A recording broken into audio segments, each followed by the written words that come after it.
Salut à toi qui écoute et qui regarde cette vidéo. D'ailleurs, déjà, bonne année. Bonne année 2025, bonne santé. Je te souhaite tout le bonheur du monde et le reste, on l'achètera sur AliExpress, promis. Et je tiens à remercier toutes les personnes qui ont suivi ce podcast pendant l'année 2024. Merci à toutes celles et ceux qui sont intervenus sur le podcast, celles et ceux qui ont commenté, liké, qui m'ont partagé leur retour par mail. Vraiment, merci beaucoup. Sans vous, ce podcast, il n'aurait pas vu le jour. J'avoue, il y avait des moments où c'était un petit peu compliqué, je vais pas mentir. Mais tous vos retours, tous vos témoignages, ça fait chaud au cœur, vraiment. Et je tiens à vous remercier pour votre soutien. Pour le premier épisode de l'année 2025, alors que je vous ai fait mes souhaits, mes chers compatriotes, je rigole, mais mes chers frères et sœurs en Christ, je tiens à vous raconter un petit témoignage et je vais vous raconter dans cet épisode comment j'ai rencontré l'amour de ma vie en 2016. Prends la position qu'il te faut. Prends la position la plus confortable qui soit. Si tu es à la maison, prends un petit plaid, un petit thé, assis-toi, on va parler. Si tu es dans les transports, monte le son. Ça va chauffer. Et si, je sais pas, tu es au travail, mets un écouteur ici et mets le casque là. Comme ça, tu vas écouter l'épisode en même temps que ta réunion. Pas d'excuses. Je te laisse t'installer et c'est parti.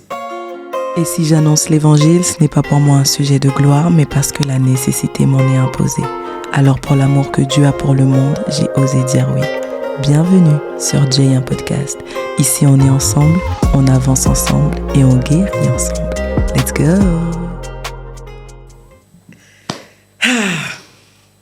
Les amis, en 2016, je rencontre effectivement l'homme de ma vie. Vous savez que pour les personnes qui ne le savent pas, j'ai grandi dans une famille haïtienne, donc j'ai grandi dans une famille chrétienne. Et bien sûr qu'on ne peut pas avoir de relation hors mariage. Et il est vrai qu'au début, c'était compliqué pour moi, bien sûr, de pas avoir de relation avec cet homme-là, parce que je suis humaine, j'ai des besoins, et voilà. Mais en 2016, on a pris la décision de se marier. Et of course, c'était compliqué au début du mariage parce que, venez, on fait un petit retour en arrière. Avant de rencontrer cet homme, alright, j'ai été une personne très colérique et j'avais aucun amour, j'avais aucun amour pour moi-même, j'avais aucune estime de moi-même. Mon image de moi était complètement déchirée, totalement inexistante. J'étais devenue au fil des années ce qu'on appelait a people pleaser. Si tu parles anglais, tant mieux. Si tu parles pas anglais, c'est les people pleasers. C'est toutes les personnes qui font des choses pour les gens dans le but d'être aimées, d'être acceptées, de plaire aux gens. Et bien sûr que c'est pas bien. Bien sûr que c'est toxique. Et of course, moi, je suis restée dans cette boîte-là de people pleasing, quitte à oublier totalement moi-même mes propres besoins, quitte à oublier mes propres sentiments, mes propres émotions, quitte à ne plus avoir d'amour pour moi-même, je faisais tout pour avoir l'amour des autres. Et quand j'ai rencontré cet homme, les amis, comment vous dire que c'était une révélation? Mes yeux se sont ouverts et finalement, c'est là que je me suis rendu compte que j'étais une people pleaser. Le piège avec le fait d'être people pleaser, c'est que tu ne sais pas que tu es un people pleaser. Tu sais pas que tu es en train de faire ces choses parce qu'il y a une blessure à l'intérieur de toi et tu es en train de chercher l'amour des gens. La blessure qui était en moi, c'était la blessure du rejet. Le rejet, comme beaucoup peuvent le penser, c'est pas quelque chose qui vient des autres d'abord. Tu n'es pas d'abord rejeté par les autres. Tu es d'abord rejeté par toi-même.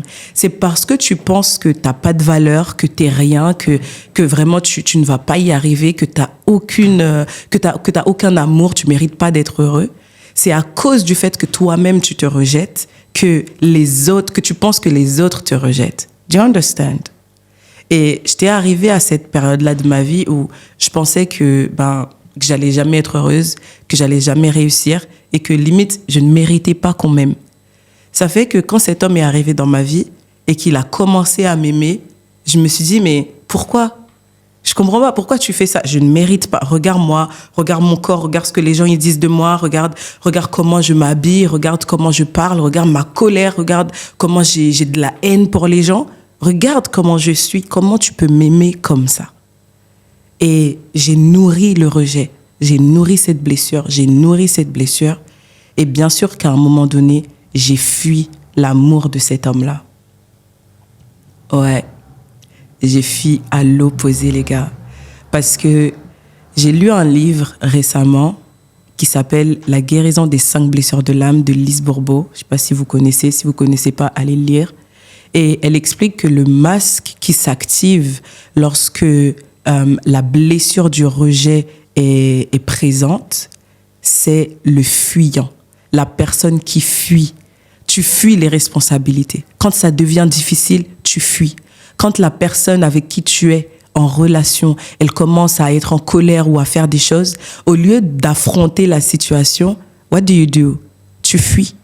Parce qu'il y a quelque chose en toi qui refuse de faire face à cette situation-là. Parce que tu sais que si tu fais face à cette situation, qu'est-ce qu'il va avoir ? La blessure du rejet va s'activer. Et comme tu n'es pas prête à souffrir encore une fois, eh ben tu pars.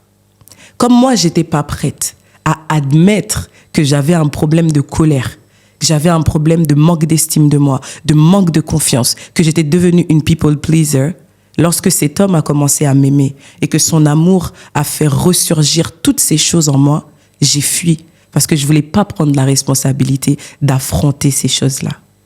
Ici. Mais ce que j'ai aimé avec lui, c'est que malgré tout ça, il n'a pas arrêté de m'aimer. Il n'a pas arrêté de montrer qu'il m'aimait, en tout cas. Et tu vois, comme je le disais, on ne pouvait pas avoir une relation hors mariage. Donc, on décide de se marier. Effectivement, en 2016, on se marie. Et à la fin du mariage, après s'être marié, je lui dis, OK, là, on est mariés. Maintenant, je vois que tu m'aimes. Et tu m'aimes tellement que j'arrive pas à comprendre cet amour. Donc, tu sais ce que tu vas faire pour moi ? Tu vas m'aider à m'aimer de la même manière que toi, tu m'aimes. Tu vas m'aider à surmonter cette blessure du rejet. Cette peur d'abandon, tu vas m'aider à la surmonter. Et tu vas me mettre sur tes épaules. Tu vas faire en sorte que je puisse me voir à la même hauteur que toi, tu me vois. I don't know if you understand, mais lorsque tu es dans ta bulle, tu ne vois que ce que tu peux voir. Tu ne vois pas au-delà, tu ne vois pas derrière. Et moi, j'étais arrivée à un point où je voyais que ce que les gens disaient de moi. Je voyais que le rejet. Je voyais que le manque d'estime de moi. Je voyais que ça. Je voyais pas que j'étais belle. Je voyais pas que j'étais intelligente. Je voyais pas que j'étais sage. Je voyais pas que je pouvais donner des conseils. Je voyais pas que je savais parler. Je ne voyais pas les choses positives de moi-même. Je voyais que les choses négatives. Et en vrai, est-ce que je peux te blâmer ? Est-ce que je pouvais me blâmer, la moi de l'époque ? Je pouvais pas me blâmer parce que personne ne m'a appris à m'aimer en fait. Tu vas réaliser que quand tu vas à l'école et que, tu commences le collège, on t'apprend tout. Mais quand je te dis tout, on t'apprend même les choses que tu vas jamais, mais quand je te dis jamais, tu ne vas jamais utiliser. On t'apprend le théorème de Pythagore. Maintenant, je vais challenger une personne dans les commentaires. Dis-moi, c'était quand la dernière fois que tu as utilisé le théorème de Pythagore ? Ou bien le théorème de Thalès ? Tu as utilisé ça depuis quand ? Tu vois, non. Ce sont des choses qu'on nous a apprises qu'aujourd'hui, on ne voit pas trop l'utilité. Mais comment s'aimer ? Comment se choisir ? Comment se prioriser ? Comment prendre soin de soi ? Comment gérer ses finances, comment gérer ses relations. On ne nous a pas appris cela. Donc, est-ce que je pouvais être en colère contre la moi de l'époque pour ne pas avoir su comment m'aimer alors que personne ne m'a jamais appris à le faire ? Ici, personne ne m'a jamais appris à me pardonner moi-même. Comment je peux m'en vouloir de ne pas l'avoir fait ? Comment tu peux t'en vouloir de pas arriver à pardonner cette personne qui t'a fait du mal, alors que personne ne t'a jamais appris à pardonner? Et comment tu peux arriver à t'aimer après ce viol, après cet abus? Comment tu peux? Tu peux pas t'en vouloir parce que personne ne t'a appris à le faire. Et c'est OK, tu vois, de réaliser que là, je suis dans une saison de ma vie où je n'arrive pas à m'aimer, j'arrive pas à me choisir. Je fais tout pour les autres, mais j'arrive à rien faire pour moi. À partir du moment où tu admets que tu es dans cette situation, tu vas en sortir. Le déni n'est l'ami de personne, m'a dit un jour Delphine Le Pennec. Le déni, c'est l'ennemi de ta guérison. C'est l'ennemi de ta restauration. L'ennemi de ton succès. C'est pas la personne qui est à côté. Ce n'est même pas la personne qui t'a fait du mal. C'est le déni que là, je suis blessée. Là, je vais pas bien. Là, j'arrive pas à avoir des pensées positives envers moi-même. Là, je commence à croire ce que les gens me disent. Do you understand now? La Bible va dire une chose. La Bible va dire que Dieu est amour.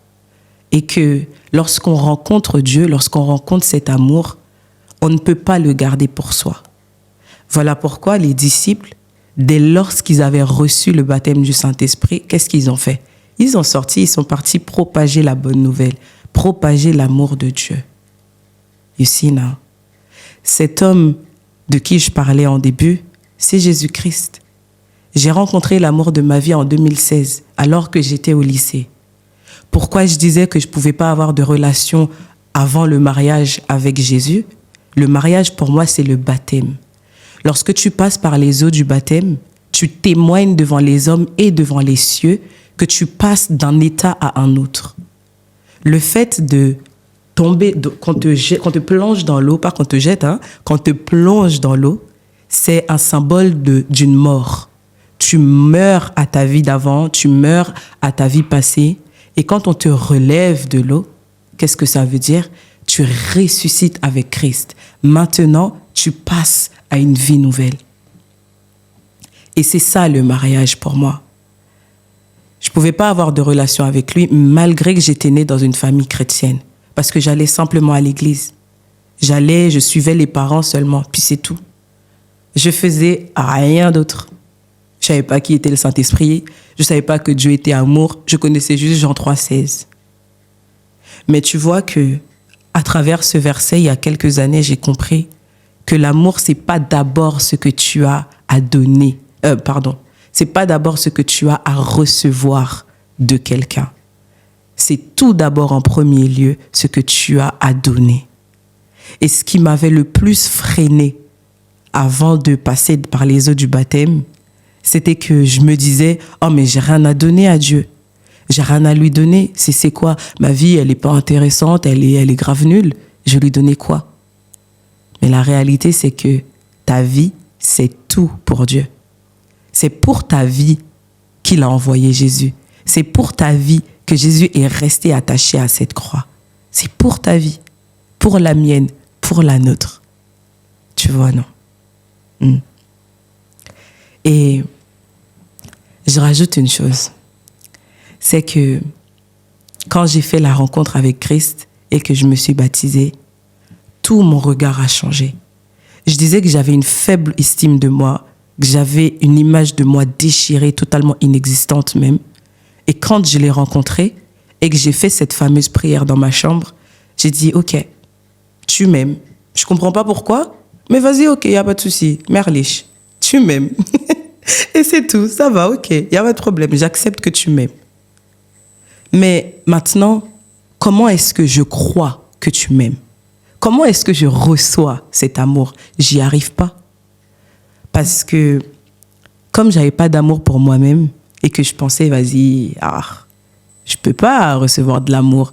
Regarde dans quel état je suis. Les gens, ils disent que je suis grosse, les gens, ils disent que je suis moche, les gens, ils disent que, vas-y, j'arriverai jamais à rien faire de ma vie et tout. Maintenant, toi, t'arrives, tu me dis, je t'aime d'un amour éternel. Et, Jesus. Dès là, t'arrives, tu me dis, je donne des hommes à ta place et des nations pour ta vie. Jésus. J'ai regardé comme... Frère, est-ce que je peux être honnête, hein? Je vais être honnête, ici c'est la safe place, je suis toute seule sur le plateau, il n'y a personne. Des fois, je regardais la Bible, je regardais David qui disait « Je te remercie, je te loue parce que je suis une créature si merveilleuse. » Attention, il aurait dû dire « créature merveilleuse » et s'arrêter là. Non, créature si merveilleuse. Mais en fait, quand j'allais regarder dans le livre de Samuel, David, qu'on disait « Oh, il est trop beau ». Même Goliath, il a dit « Ah, un petit mannequin comme ça qui vient, un petit joli, qui sort tout droit des dessins animés, qui vient m'embêter. Ah, il est trop beau pour venir me tuer. » Tu vois, non. Je disais « Ok, il avait raison de dire « Ah, je suis une créature si merveilleuse ». Tout le monde disait qu'il était beau. Maintenant, moi, tout le monde dit que je suis moche. Comment je vais croire que je suis une créature si merveilleuse? Ah. J'ai prié. Hein. Je te dis, frère, sœur, j'ai prié. J'ai dit, Seigneur, je refuse de continuer à croire ce que les gens disent de moi. Je veux croire ce que toi, tu dis de moi. Hein? Je ne veux pas seulement le lire, je veux le croire. Et je veux croire en ton amour. Je veux accepter ton amour, ok? Accepter que tu m'aimes malgré mes fautes, malgré mes péchés, malgré mes manquements. Accepter le fait que tu m'aimes et recevoir ton amour. Et puis par la suite, donner ton amour. Rendre ton amour aux autres, bien sûr. Tu vois? C'était la chose la plus compliquée de ma vie. Parce qu'il a fallu que je brise mes mentalités. Tu vois ce qu'on appelle en anglais les belief systems, la manière, les systèmes de pensée. Voilà, ouais, les systèmes de pensée. Il a fallu que je prie pour que non seulement le Seigneur change mon système de pensée, mais qu'il renverse cette forteresse. Malgré qu'il venait me dire lui-même je t'aime, j'arrivais pas à le croire. Et en 2025, en cette année, si je fais ce premier épisode, c'est tout simplement pour te dire que Dieu t'aime. Je sais que tu as fait plein de choses. Il y a plein de raisons de te disqualifier. Il y a toutes les raisons dans le dictionnaire pour te disqualifier, pour te dire « Ah, Dieu, il t'aime pas. Hein? Regarde ce que tu as fait. Regarde ce que tu as dit. Hier encore, tu as menti. Mais Dieu, il t'aime. » La Bible dit dans Jean 3,16 « Car Dieu a tant aimé le monde qu'il a donné son Fils unique, afin que toi qui crois, la personne qui est à côté de toi, afin que si elle croit, elle a la vie éternelle. »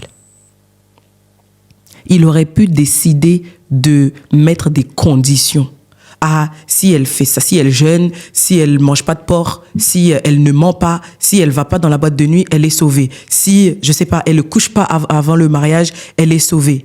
Non, si tu crois, tu es sauvé. Attention, je ne suis pas en train de dire qu'il faut aller faire ces choses.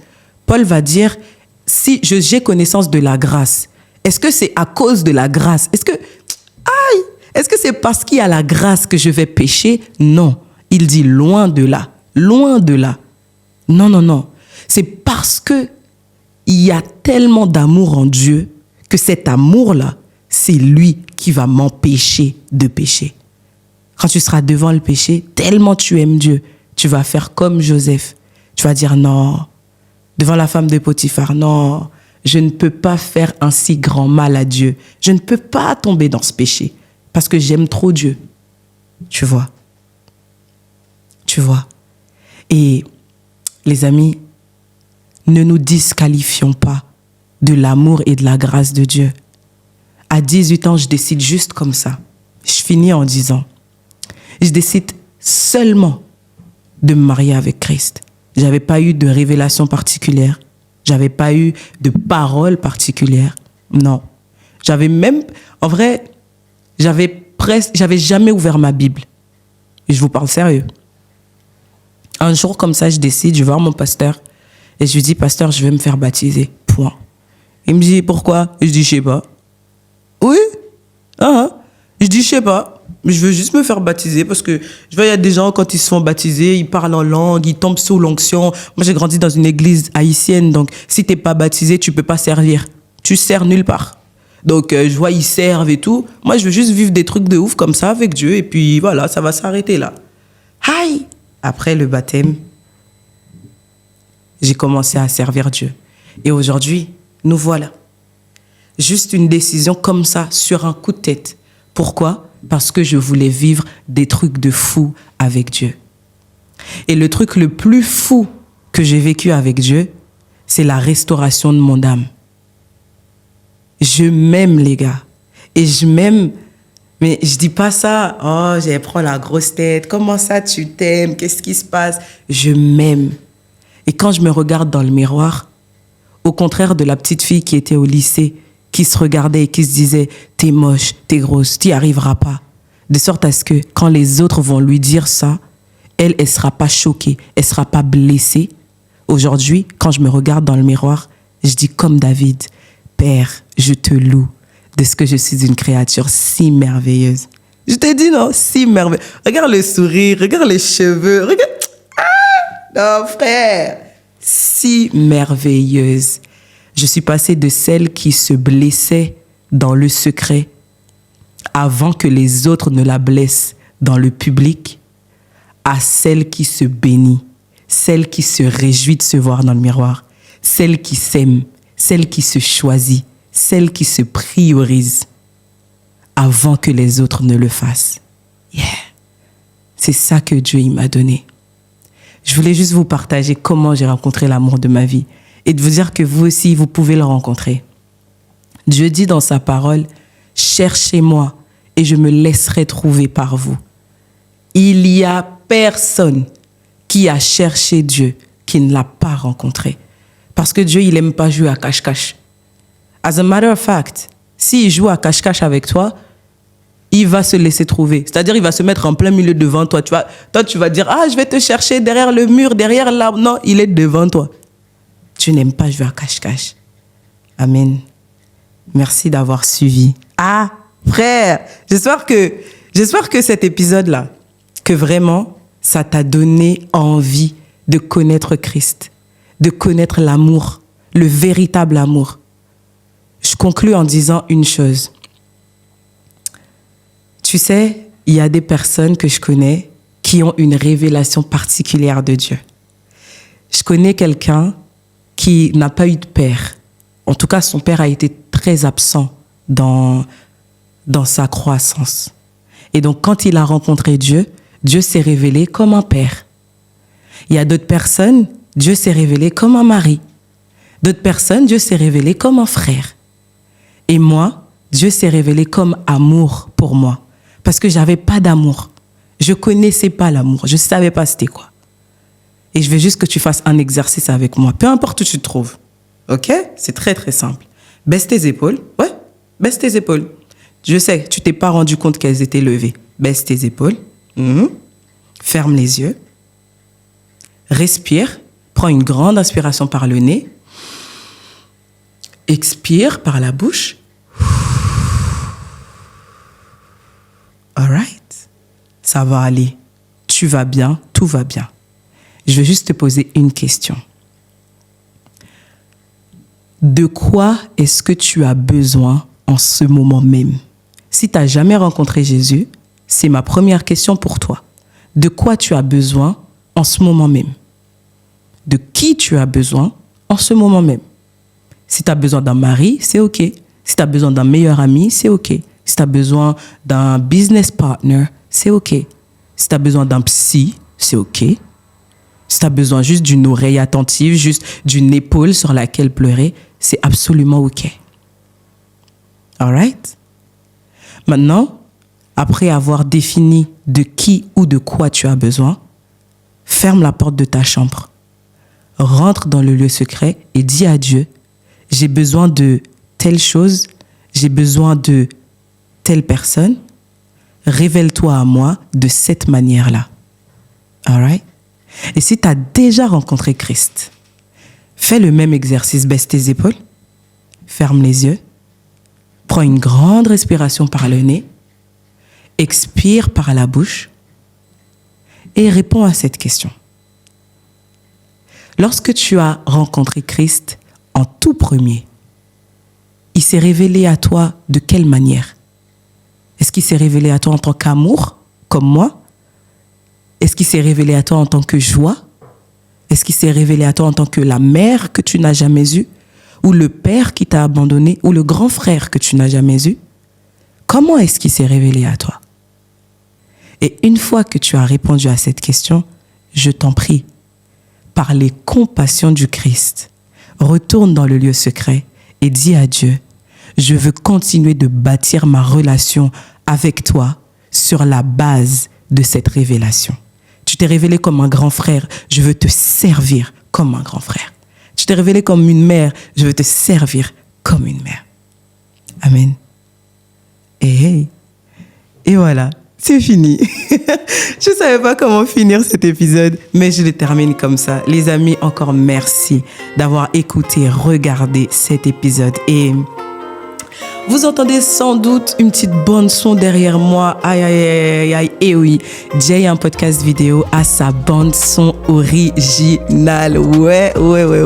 La personne qui m'a créé cette bande son, c'est le serviteur, le frère, l'artiste, Josias Alexis. Je mettrai ses infos en barre d'infos. Bien évidemment que tu peux aller le booker pour tes événements, tes DJ, tes bandes son, ton album, peu importe. Il se fera, je suis sûre, un plaisir de t'accompagner à ce niveau-là. Je mets ces infos en barre d'infos et tu le vois aussi, il y a un nouveau décor.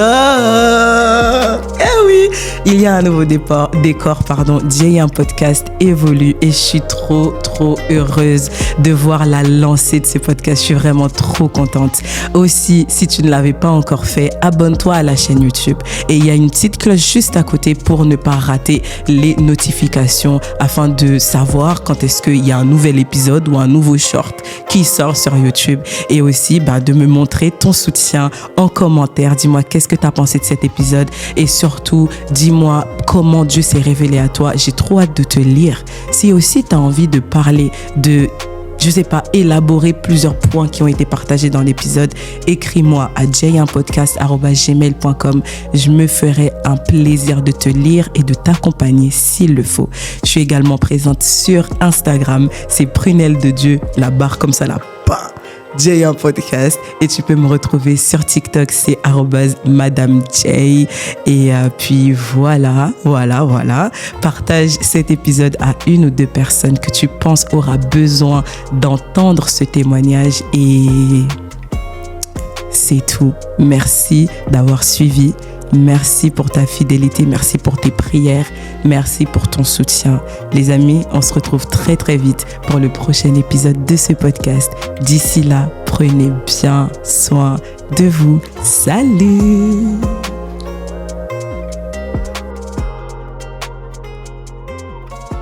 Les gars, j'étais trop stressée, purée!